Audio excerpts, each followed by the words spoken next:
Welcome to Movie Caps. Today I will show you a drama, romance, sci-fi film from 2004, titled Eternal Sunshine of the Spotless Mind.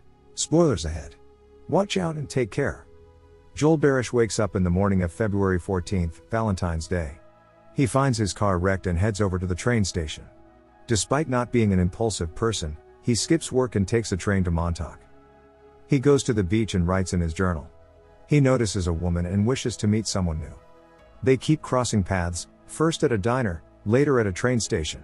He tries to avoid her, suspecting that it might seem creepy.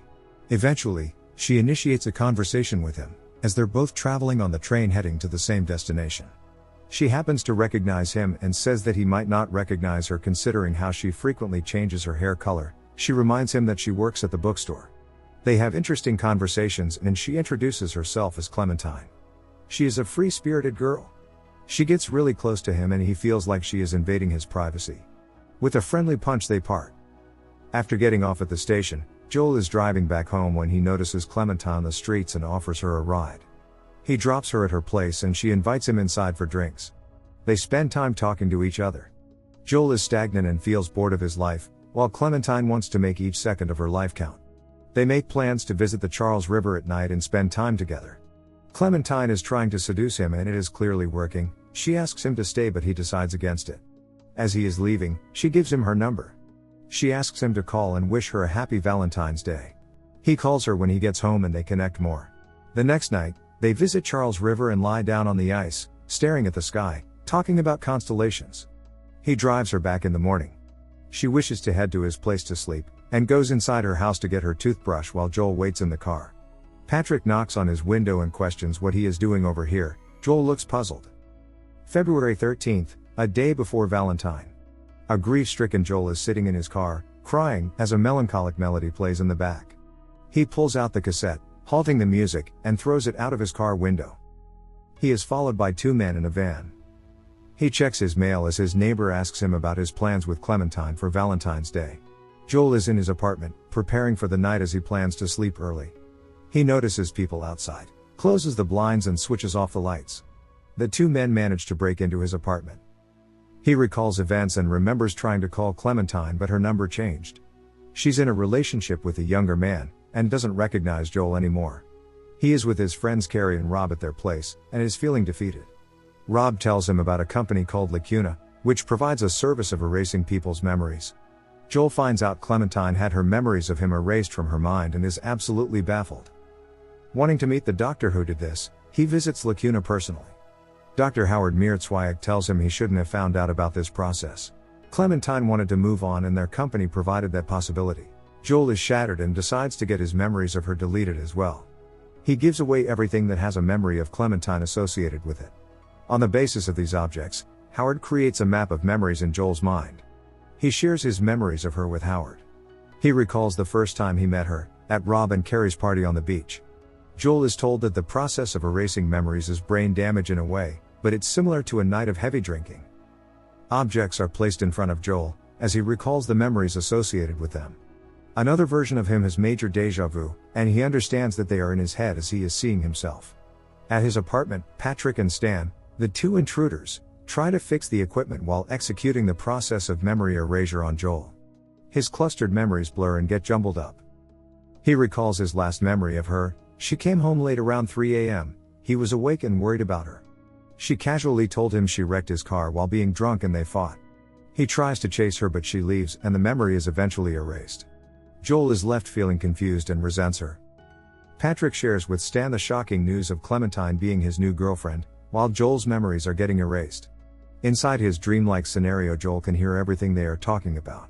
Joel recalls the time when Clementine wanted a baby but he wasn't ready yet.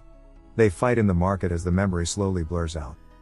At Joel's apartment, the bell rings and Patrick opens the door for Mary to come in. She is the assistant from the clinic. Also she is Stan's girlfriend. The trio casually hang around, ransacking his fridge. Meanwhile, Joel experiences a wide range of memories with Clementine. She tells him everything, but Joel doesn't tell her much and they fight about their dysfunctional and unbalanced communication. He upsettingly scribbles in his journal. In another memory, they eat in a restaurant. He wishes other people didn't perceive them as a troubled couple. Out of the blue, Joel hears a distorted conversation between Patrick and a distressed Clementine on the phone in his apartment. Patrick calls her Tangerine, which triggers a memory in Joel's head of when she dyed her hair orange, and he called her by the name Tangerine. Patrick leaves hurriedly to get to Clementine, leaving behind Mary and Stan to do the erasure job. They talk about different things. She speaks fondly of Howard, perspicuously admiring him in front of Stan. Clementine feels like she's disappearing and is distraught. Side effects of memory erasure. Patrick comforts her. She says she wants to see the frozen Charles River. Mary and Stan party together, leaving the machinery working on Joel on autopilot. To win Clementine over, Patrick gifts her a piece of jewelry for Valentine's Day. It was Joel who bought it for her and gave it up as a part of memory associated with Clementine. She appreciates Patrick for getting her the kind of jewelry she likes. In a memory, Joel and Clementine talk about childhood memories under the covers of their bed. She feels insecure about appearing ugly. He tells her she's pretty and shows his affection. Joel whispers to the doctor to let him keep just this one memory. He remembers being with Clementine on the Charles River and tries to hold on to her, but she keeps fading away. He screams that he wants to call off the memory erasure procedure. But Stan and Mary are busy with other things. Joel is on a constant run with her, as he tries to evade the procedure. Joel is abruptly left alone in a blur of memories. He is astonished to find out Patrick works at Lacuna. He's stealing Joel's memories, pretending to be a twisted version of him. While they are on the lake, she's been subtly reminded again of what's happening, because of Patrick impersonating Joel. Joel finds her again and she suggests he stay awake to resist the procedure. He succeeds for a second but goes back in his mind. He says that the only reason he is getting her erased from his mind is because she erased him first. To avoid being found by the memory erasure system, he takes her off the map, into his childhood memories. The memories keep getting warped up as they become more confusing. She tries to keep him focused on evading the procedure and staying hidden. Stan and Mary wake up in a haze, as Stan realizes Joel is off the map. They decide to call Howard over to handle things. They clean the apartment space and sober up.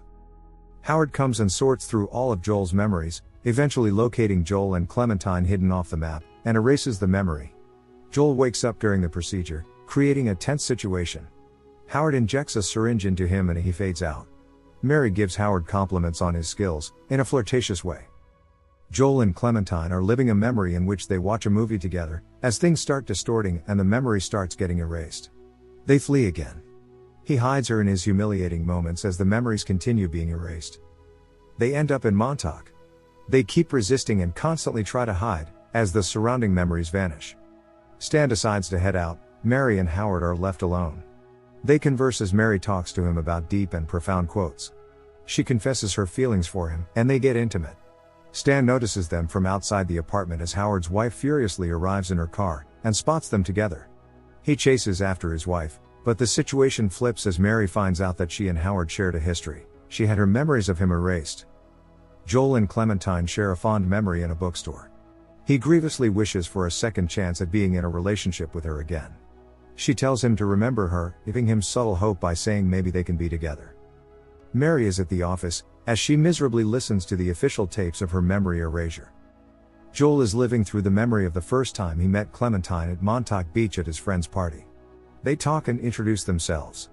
They realize that this memory will soon no longer exist, and decide to simply enjoy it for what it is. They break into a house on the beach at night, and talk about spending the night there, though Joel seems hesitant. He remembers that he has to catch his ride back home.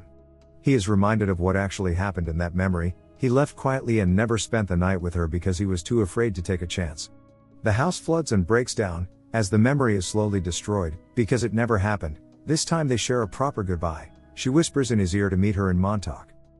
Joel is on the way back home from the trip with his friends as he experiences a variety of memories, invoking strong feelings of nostalgia in him. At last, the procedure is done. Howard and Stan leave. Joel wakes up dazed in his bed. Mary resigns from Lacuna and leaves with her belongings. She and Stan share a conversation. She asks him if he knew about what happened with her and Howard, and he says he didn't know about her memories of him being erased. Joel catches a train to Montauk in a hurry. Stan tells Mary he really liked her, as she leaves with a considerable amount of files in her car. The events repeat in sequence, as Joel drives Clementine home and Patrick knocks on his window while he waits in his car. As they drive off, Clementine reads her mail.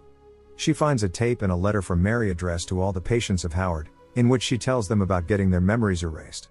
She sent everybody's files back to them. Clementine plays her tape in the car. They both get extremely confused and upset when they listen to the tape. Joel leaves Clementine high and dry out on the road. She walks back home. Patrick is waiting outside her house, and she screams at him to leave her alone. Later, she finds her way to Joel's place and enters his apartment to find his tape playing out loud. They try to converse normally, while the tape plays in the background, in which Joel talks about the painful and difficult aspects of his relationship with her. She eventually leaves, feeling quite upset. He follows her outside. They stand in the hallway as he tells her that he can't find anything that he doesn't like about her. She tells him that with the passage of time, he will find things that he doesn't like about her. She'll end up feeling bored and trapped in their relationship. They acknowledge the ugly reality of being together, and decide to just go along with it. They are in Montauk as they happily play in the snow together. The end. Thank you for watching. Subscribe if you'd like to see more videos like this.